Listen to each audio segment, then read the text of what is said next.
I've been playing a Switch game, but this was a game I wanted to talk about for a while. I finished it in December last year. And the reason why I wanted to talk about it is because it's pretty damn solid. Nothing spectacular, but a game that you can sit down, play for like 5 hours and thoroughly enjoy your time with it. It's called Tales from Space, Mutant Blobs Attack. Now, the title does nothing to draw you in. It's kind of, oh my God, it sounds like B-Schlock, you know, that kind of Sunday evening movie. But it's got a good pedigree. It's made by Drinkbox Studios, who made Severed and Guacamelee, Super Turbo Championship Edition. And it does look like it's made from them, you know. The kind of precision platforming of Guacamelee is in this 2D platformer. But what they've done is that your character is an alien blob who's very, very small in the beginning. You start in a laboratory in a university as if you've been captured by this mad professor, and you break out. And then it's got these perfectly balanced 2D mechanics. I can't say how good it feels, you know. It's wonderful 2D mechanics. Very, very simple though, you know. You move left, you right, you jump. You can do a butt drop to damage things beneath you. But it adds in this Katamari Damacy reroll kind of mechanic where as you run over objects, like, first of all, it's like bits of fluff. And then as you get bigger, you slowly, as you're eating things, you're getting bigger slowly. And you end up as big as a city and you're taking down skyscrapers at the end of the game. So it did for me what Katamari Damacy couldn't, because Katamari Damacy didn't have the controls. You didn't know where you were going in it, and you just fighting the controls all the time. This is a good Katamari Damacy, basically. So you're simple 2D platformer, but there'd be locked off areas. For example, there'd be a sink. In the first level, you got an open area where you platform to collect certain bits and pieces, and you've got to get a certain size so then you can eat the sink plug, because you can't eat the sink plug when you're too small. You can only eat it when you're actually bigger than the sink plug. And that's it. That's how the game progresses, is that you're going to lock off the next level or lock off the next area until you're a certain size so you can get through the obstacle to get to the next area.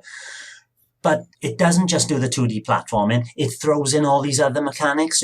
There are 6 worlds, and it goes through like a college where you start off, then it goes to town, you go up to the moon in a rocket, you crash the rocket, come back down to the Badlands, you end up in an army base, and then you go to the metropolis, which is the city at the end. And you play through these 6 worlds. There's about 5 levels in each world. And each world will introduce some sort of new platforming puzzle mechanic, like magnetism. So as you're platforming along, you can use the ZR button to attract, your whole body becomes a magnet. You can attract yourself to metal platforms, and then ZL to repel yourself. So there's lots of these. It feels like you're flying because you're using ZL and ZR to attract and repel between spikes and jumping over, and it's like a good Nintendo game where you know they show you the mechanic, they show you an easy part of it, and then they ramp up the difficulty, and then they ramp it up again and again and again, and by the end you're getting really good at this magnetism.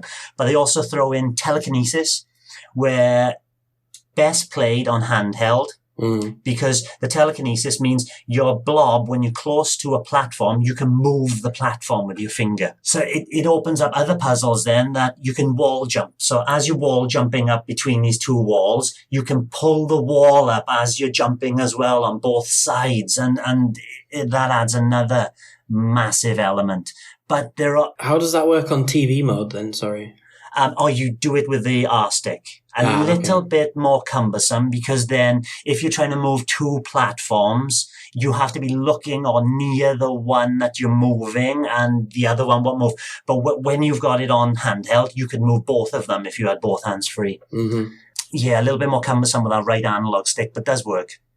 And they use those moving mechanics as well, like to block lasers. So there's a laser coming down, you move the platform in front of the laser, then you can go under the laser and then move the platform to cover something else.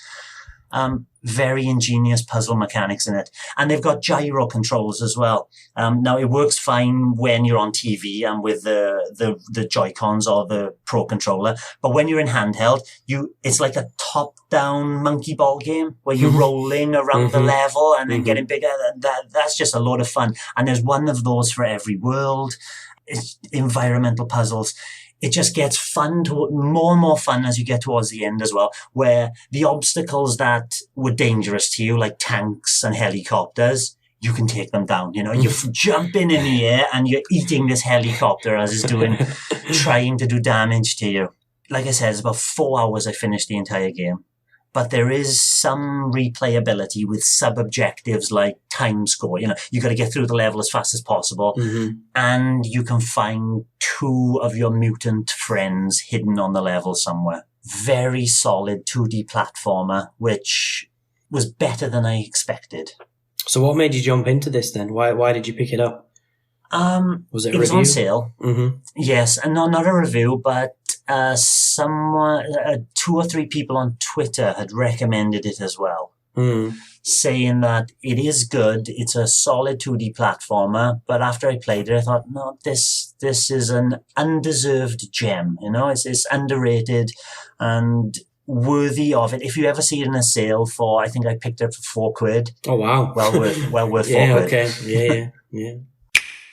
Thanks for watching, and don't forget to hit the subscribe button and give us a like if you've enjoyed our content. You can also check out our other great content on Twitter, Facebook, Instagram, and the N-E Café podcast from all good podcast providers. Just follow the links in the description below.